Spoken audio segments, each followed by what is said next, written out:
Baik, terima kasih. Assalamualaikum warahmatullahi wabarakatuh. Ya, terima kasih kepada Ibu Moderator, Bu Nur Aziza. Teman-teman semua yang pada hadir di ruangan luring maupun daring, ya. Satu kehormatan bagi saya bisa berbagi apa yang bisa saya pahamin dan apa yang bisa saya ketahui terkait bagaimana membangun kapasitas jurnalistik, ya. Membangun kapasitas jurnalistik. Apalagi esensinya ini untuk kebutuhan kehumasan. Saya tekankan untuk kebutuhan kehumasan atau lebih tepatnya di partisipasi masyarakat, di bawah divisi partisipasi masyarakat. Kalau sebelum saya masuk ke teknis penjelasan ini memang itu 3 sampai 4 hari.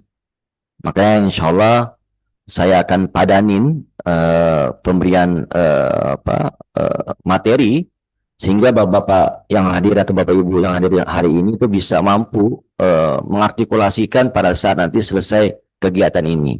Tapi karena Bu Azia sudah memberikan masukan kepada saya, harus ada inovasi atau kreativitas yang bisa bapak ibu lakukan untuk dibawa ke kabupaten kota setempat. Baik bapak ibu yang saya muliakan, bahwa ketika kita berbicara tentang kehumasan, secara filosofi itu jantungnya kelembagaan. Saya tegaskan, secara filosofi itu jantungnya kelembagaan. Apa maknanya? Bahwa baik buruknya citra dari kelembagaan itu ada di divisi kehumasan. Baik buruknya citra itu ada di divisi kehumasan. Kalau lemah divisi kehumasan, artinya secara pencitraan, secara sosialisasi, secara penilaian publik itu gagal. Saya tegaskan lagi, kalau secara fungsi kehumasan tidak mampu menyampaikan sosialisasi terhadap kinerja, sosialisasi terhadap apa yang dilakukan secara kelembagaan penyelenggara pemilu dalam hal ini KIP Aceh, maka bisa disampaikan bahwa penilaian publik juga akan cenderung negatif dan gagal di mata publik. Nah, dalam konteks kehumasan itu kan kita urutnya itu ada di diseminasi informasi. Urutnya ada di diseminasi informasi, penyebaran informasi, penyebaran informasi. Nah, pelakuannya cukup banyak. Bisa melakukan dengan menggunakan atau mengoptimalkan tadi yang disinggung sama Pak Ketua, sosmed. Bisa menggunakan jalur yang memang bisa dipakai dengan media mainstream atau melalui tulisan-tulisan yang memang bisa dibuat secara pribadi, ya, yang fokusnya menjadi motor untuk bisa menyampaikan informasi. Nah, selama ketidakadaan proses penyelenggaraan pemilu, saya tegaskan, selama ketidakadaan proses penyelenggaraan pemilu, maka fardu ain hukumnya bagi Bapak Ibu yang ada di sini maupun yang ada di kabupaten kota, ya, itu memainkan fungsinya sebagai namanya education, future education. Apa makna future education? Adalah pendidikan pemilih, pendidikan pemilih. Ya. Jadi jangan terkotak bahwa setiap penyelenggaraan itu hanya ngurusin seremonial pesta demokrasi. Dalam hal ini pemilu dan pilkada. Bukan itu. Tapi ada hal-hal yang bisa dilakukan bahwa fungsi kehumasannya melekat secara kelembagaan itu khususnya di KIP Aceh itu mampu menjadi sebagai motor, sebagai future education. Ya, pendidikan pemilih. Ah, itu kan fungsi dari partai. Tidak.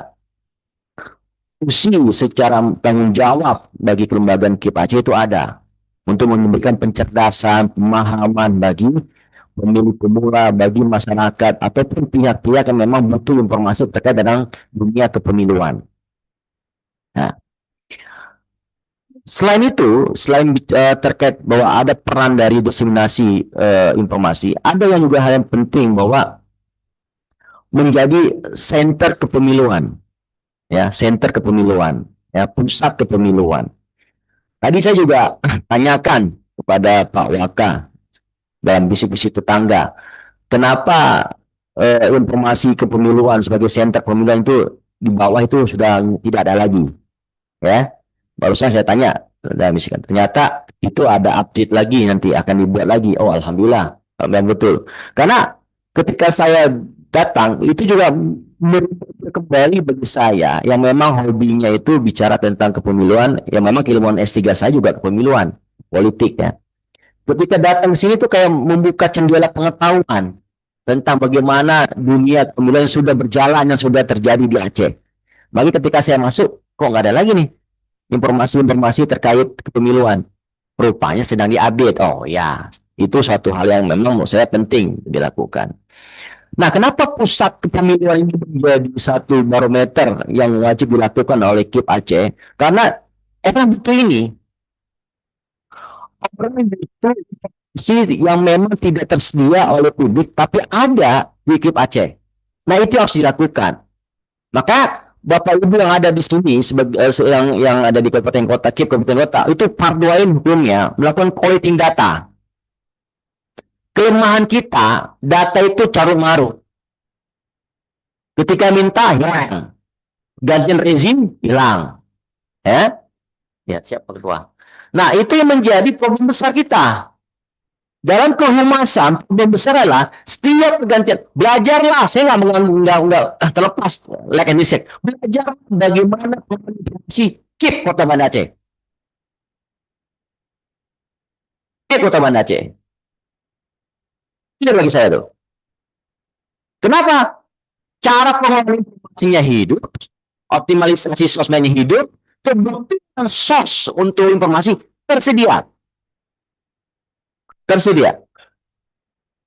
Nah, ini harus menjadi satu cikal bakal yang memang bisa dicontoh.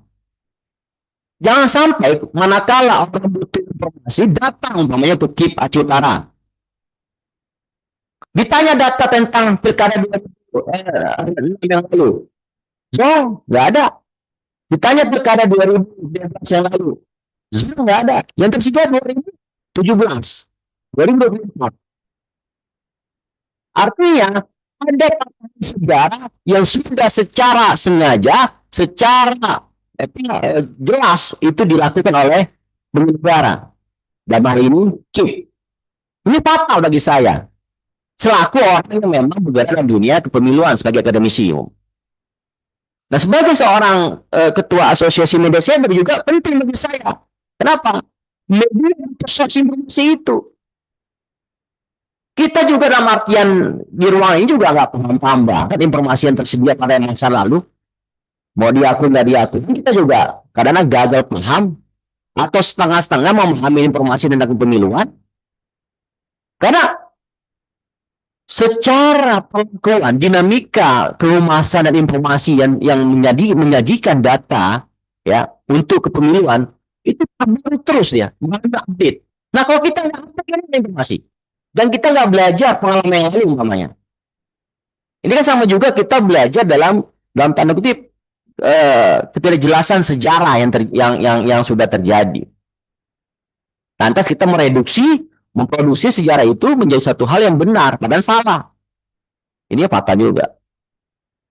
Nah yang terakhir, dari kehumasan tadi ya, 3 ya esensi dari keberadaan kehumasan di penyelenggara dalam hal ini KIP. Yang terakhir, nantinya akan dijelaskan oleh Mbak Gilang ya. Bagaimana KIP ya itu menjadi pelaku sebagai yang menjaga tentang manajemen resiko anti hoax. Apa maknanya bahwa resiko anti hoax itu? Ya karena secara praktek hari ini ya nyata terjadi ya produksi hoax dengan dalam artian kemampuan yang sangat luar biasa dari sos dari sosmed itu betul-betul memberikan dampak. Nah orang kayak itu literasi kita di dalam bagaimana juga menyusun informasi itu juga nggak ada semacam budaya itu untuk mengecek apakah benar atau salah informasi ini. Nah, media melakukan itu, langsung klarifikasi. Misalkan dialeksis. Ketika salah menyampaikan informasi, wajib itu melakukan klarifikasi ke atas kesalahan informasi yang disampaikan. Nah, Manajemen di dalam pengelolaan risiko anti hoax ini juga menjadi penting dilakukan oleh kehumasan penyelenggara kepemiluan dalam hal ini KIP Aceh atau KIP Kabupaten Kota. Nah, itu yang saya ingin sampaikan sebagai mukadimah awal ya, kenapa penting ini. Baik, saya mulai ya.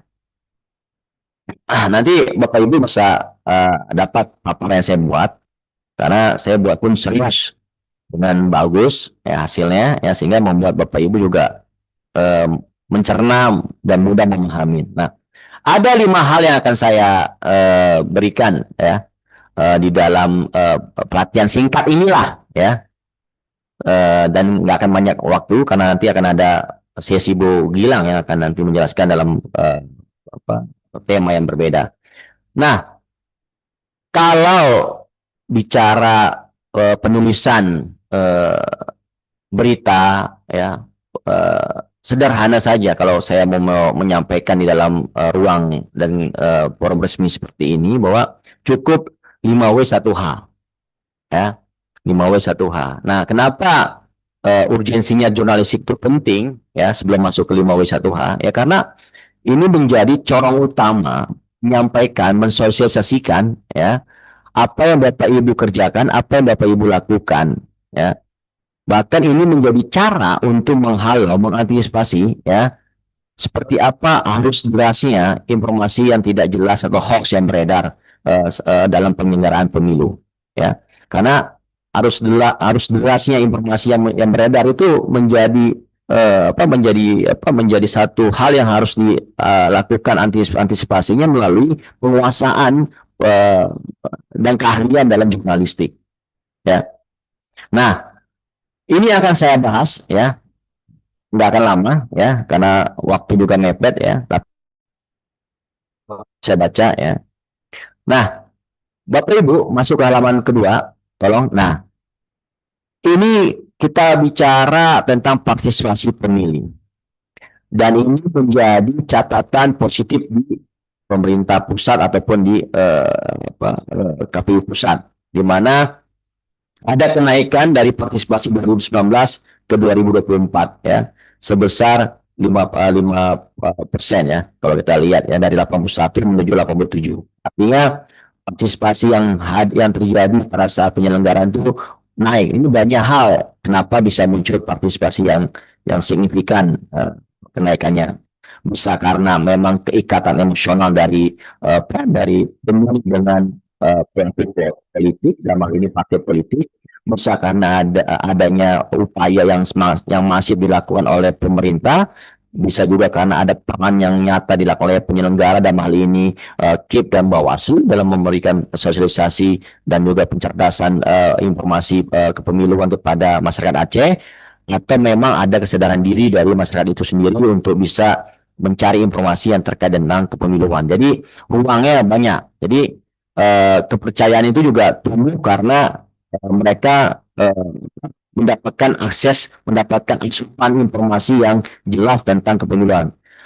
Kepercayaan itu tumbuh karena mereka mendapatkan asupan informasi ya, dan data yang jelas yang disajikan oleh penyelenggara ya. Nah, tantangan komunikasi pemiluan. Next, tolong. Ya, itu kan akan muncul yang namanya disinformasi, hoax ya. Nah, ini akan terjadi ya setiap momentum kepemiluan, baik pilkada ini yang terjadi ya.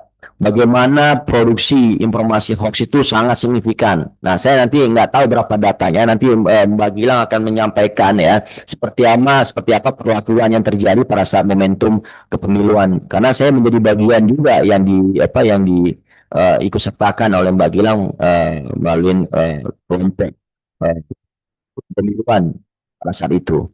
Nah, yang berikutnya, isu teknis hasil pemiluan itu penyelenggaraan harus merilis data, diklarifikasi dengan rilis resmi dan penjelasan yang sederhana. Ini untuk menghalau informasi hoax. Jadi hoax itu dihalau dengan fakta. Nah, kalau kami menyebutnya dalam dunia jurnalis itu cek fakta, cek fakta. Nah, cek fakta. Makanya selalu membuat pelatihan-pelatihan yang memang bisa melakukan cek fakta, bisa melalui proses yang yang biasa saja, misalkan ditelusurin sumber informasinya dari mana, terus link ditanya apakah punya tingkat kepercayaan bagus atau hanya percaya pada blogspot tentunya.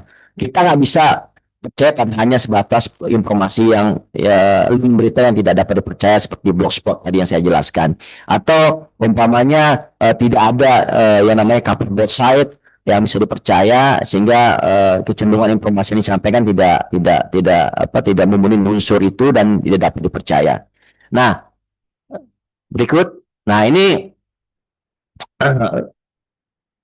Bapak Ibu tadi sudah disinggung oleh Pak Ketua bahwa ada minim anggaran untuk kehumasan, ya. Oke, saya sepakat. Tapi jangan juga berdiam diri, ya, jangan juga berdiam diri dan tidak berbuat apapun, ya, untuk bisa mengoptimalkan sosialisasi, untuk tidak bisa mengoptimalkan yang namanya proper education seperti yang saya jelaskan di awal.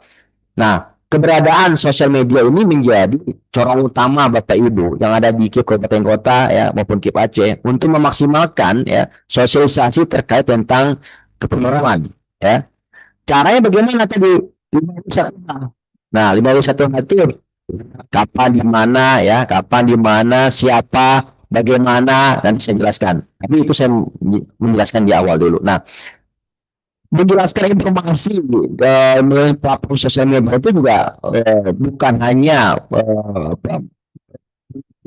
mengutip lalu distribusikan ke platform tanpa ada validasi data dan informasi yang valid. Ini juga saya tegaskan, setiap informasi yang akan dipublikasi melalui jalur sosial media yang resmi, kan, ya, apapun konsekuensinya Bapak Ibu ketika sudah berpublis, itu akan terkena konsekuensinya kepada publik, dan juga bisa juga masuk ke arena hukum ketika manakala informasi itu berkaitan yang sangat fatal. Maka hati-hatilah dalam pengelolaan sosial media. Hati-hatilah dalam pengelolaan sosial media.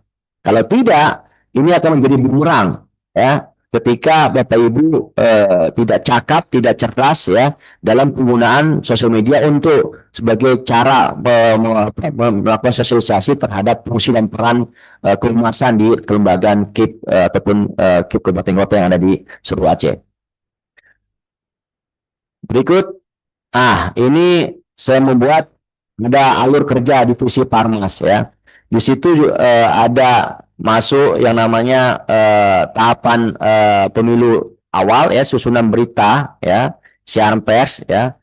Terus ada review internal, ada publikasi website, distribusi ke media sosial, komisi pers, monitoring media, laporan tidak lanjut. Nah, yang mau saya tegaskan, Bapak Ibu sebagai penyelenggara itu juga bisa memainkan perannya untuk menulis dalam bentuk opini, dalam bentuk pesan-pesan kepemiluan dengan mengoptimalkan jalur sosmed, ya, ataupun bisa membuat yang namanya press release.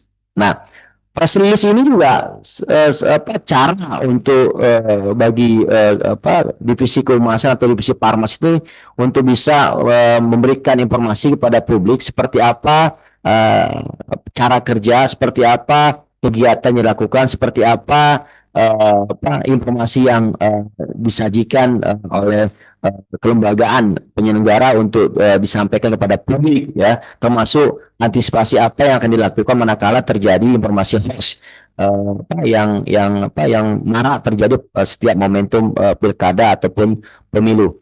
Nah, ada juga publikasi website. Saya cek tidak semua KIP atau kabupaten kota itu punya website yang benar. Saya tegaskan, tidak semua KIP kabupaten kota yang ada di Aceh memiliki website yang benar. Lagi-lagi saya melihat KIP Kota Banda Aceh itu hidup websitenya. Ada berapa yang hidup, ya? Kalau saya cek cepat, ya, misalkan umpamanya misalkan KIP Aceh hidup websitenya, misalkan KIP Birin hidup websitenya. Maksudnya kenapa penting? Karena udah nggak ada uang, nggak ada inisiatif atau kreativitas untuk berbuat, ini artinya kan gagal bagi penyelenggara dan ini Bapak Ibu yang masuk di dalam struktur kelembagaan penyelenggara itu untuk punya tanggung jawab moral secara kelembagaan termasuk secara peraturan untuk bisa menjadikan sebagai pihak yang menyebarkan informasi kepada publik. Nah, website salah satunya ini, website salah satunya. Ya, dari sekian banyak. Next. Nah, ini hurufnya di sini. Jadi, lomba satu ini hurufnya di sini. Buat, ya, istilahnya, terus aktornya, when, kapan, ya, waktunya tuh ya. Terus ada where, di mana, why, mengapa, bagaimana. Nah, misalkan ini contoh. Saya mengambil ilustrasi supaya mudah dipahamin. Terjadi ketabrakan atau laka ya, terjadi lalu lintas di depan masjid Lambingin umpamanya. Ya. Contoh ya, contoh supaya ilustrasi mudah ya. Yang menjadi korban anak sekolah di SMP PMC Medel ya. Yang nabrak tukang beca ya, yang nabrak tukang beca. Oke, ya. Nah, maka bagaimana caranya kita untuk mengkonstruksikan secara singkat dalam pembuatan berita? Nah, saya langsung ke poin. Saya gini, telah terjadi ini sifatnya straight news ya, straight news ya. Nah, saya gini, terjadi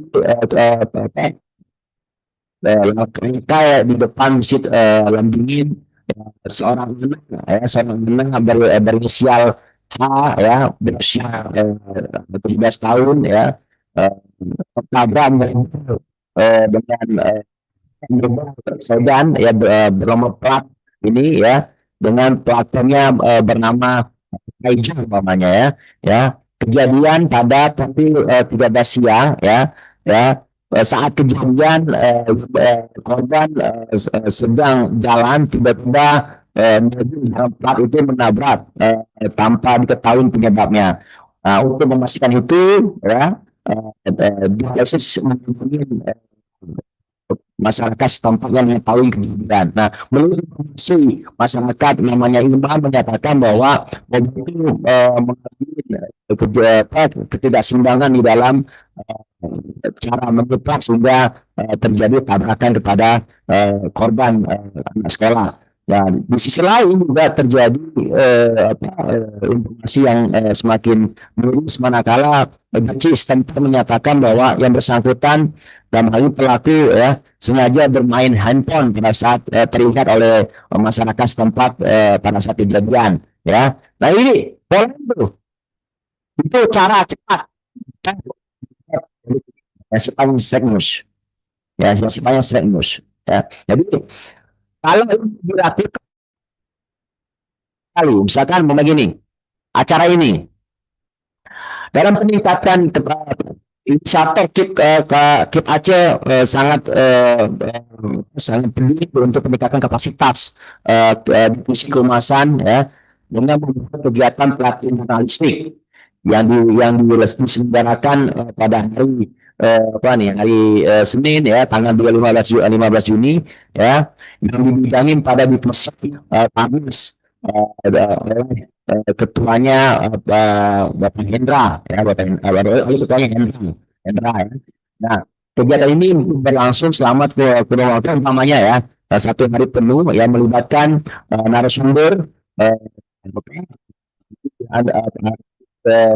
dan juga lihat dan pelaku masyarakat anti hoax ya. Nah selanjutnya juga dilakukan kejadian dan tempat kegiatan dilakukan di Aceh ya dan di mana target utamanya untuk memberikan peningkatan pemahaman dalam dunia jurnalistik. Nah, kayak gitu loh dibaca itu cepat prosesnya. Jadi nanti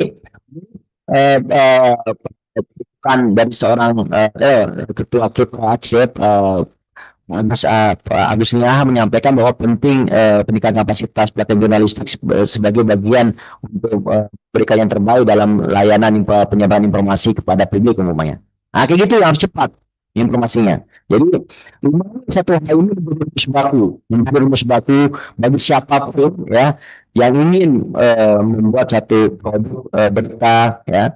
Nah, beda lagi juga umpamanya produk-produk yang berbasis opini ataupun analisis. Nah, ini wajib harus dilakukan dalam penulisan baik berita singkat ataupun berita mendalam ya yang dipublikasikan ke website ataupun ke platform sosial media. Ini rumus bakunya. Ini rumus bakunya.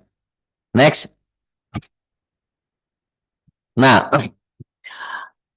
kan pakai segitiga dalam artian apa ini kalau saya menyebutnya dalam dunia akademis ini kan dia induktif bukan deduktif.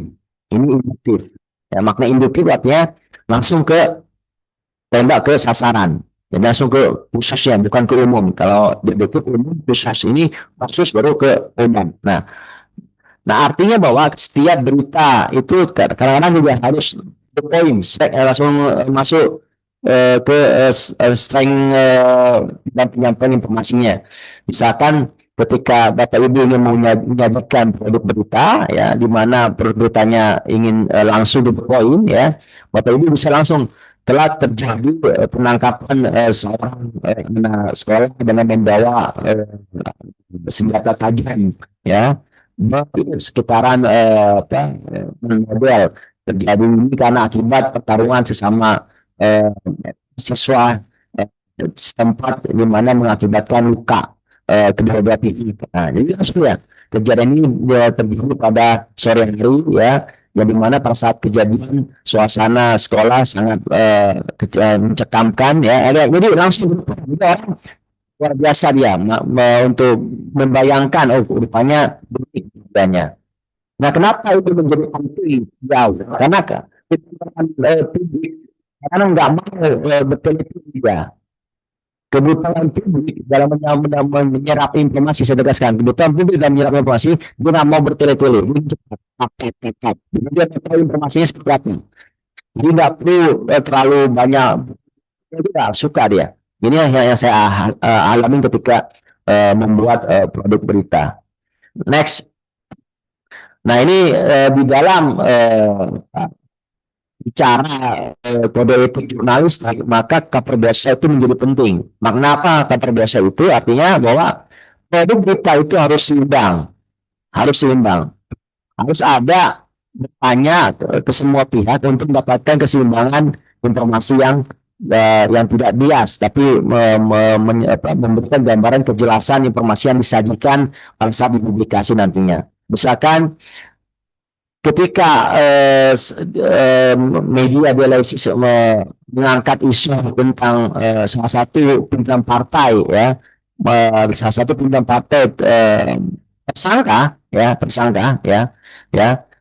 kita juga bertanya kepada yang bersangkutan bahwa yang bersangkutan itu tidak menjawab, itu lain cerita ya. Tapi sebelum ingat ya, sebelum di dalam proses pembuatan produk jurnalistik itu wajib cover both side. Jadi semua pihak harus kita tanya. Nah, dalam konteks tadi yang jelaskan bahwa ketika ada salah satu partai yang berstatus tersangka, ya, itu kita sebagai ketua, ini wajib ditanyakan semua pihak tanpa terkecuali sehingga publik mendapatkan gambaran yang penuh atau itu tidak ke sana atau tidak ke salah satu pihak.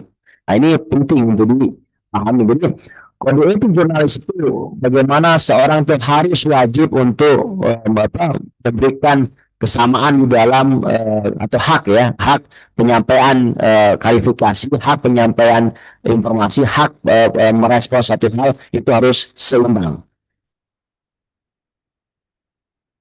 Next, karena waktunya nah,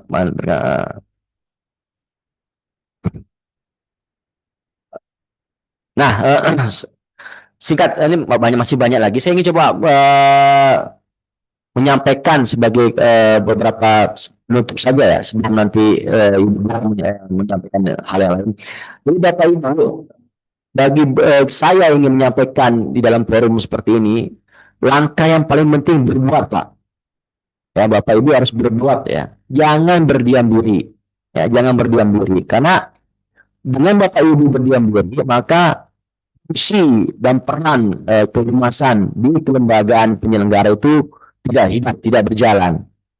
Artinya, maka terjadi kegagalan distribusi ataupun diseminasi informasi yang wajib dilakukan secara melekat bagi kelembagaan penyelenggara. Itu satu sebagai kesimpulannya. Kedua, ya, siapapun pihak ya, tidak hanya di posisi kehumasan ya, yang berada di dalam struktur pelayanan dan penyelenggaraan kepemiluan dalam hal ini KIP Kabupaten Kota dan Provinsi itu fardu ain wajib ya menjadi motor ya, menjadi pihak yang mensosialisasikan informasi dan data yang cerdas, data yang valid kepada publik sehingga tidak hanya menjadi fungsi utamanya melekat di kehumasan. Siapapun, misalkan kalau memang punya kemampuan menulis artikel, tulislah dengan memberikan penyadaran informasi kepada publik. Kalau punya kepiawaian di dalam menulis di sosial media, tulislah dengan hal yang memang memberikan kesejukan, memberikan sosialisasi kepemiluan yang benar dan betul-betul memberikan dampak, bukan informasi yang hoax yang disampaikan kepada publik ya, walaupun itu bukan platform resmi kelembagaan, tapi itu platform resmi pribadi. Tetap saja orang yang menyampaikan itu menjadi orang yang akan dipertanggungjawabkan secara publik dan hukum ketika manakala informasi yang disampaikan dan disajikan itu tidak berlandaskan secara fakta. Berikutnya juga kemampuan yang ketiga. Kemampuan skill jurnalistik itu juga menjadi cara bagi penyelenggara untuk mengoptimalkan penyampaian informasi kepada siapapun pihak yang membutuhkan informasi, akses ya terkait dengan apa yang dilakukan dan seperti apa ya agenda yang dilakukan ke depan dan untuk apa informasi di dalam internal itu dilakukan, termasuk bagaimana juga bagi penyelenggara khususnya divisi kehumasan ya itu meningkatkan kapasitas skill jurnalistik untuk semakin berhasil ya memberikan penyadaran future education kepada publik, future education ya. Nah berikutnya terakhir ya praktek komunikasi secara baik dan berhasil manakala respon dan publik kepada kelembagaan, manakala partisipasi dan respon dari semua pihak kepada penyelenggara itu menjadi positif, menjadi semakin termotivasi, semakin baik ya, sehingga penilaian tidak hanya sebatas partisipasi, tapi penilaian secara kelembagaan, penilaian secara tanggung jawab itu betul-betul dilihat memberikan dampak signifikan bagi kemajuan demokrasi di Indonesia maupun di Aceh. Demikian itu saja dari saya. Saya kembalikan pada Bu Azizah. Sekian dan terima kasih. Assalamualaikum warahmatullahi wabarakatuh.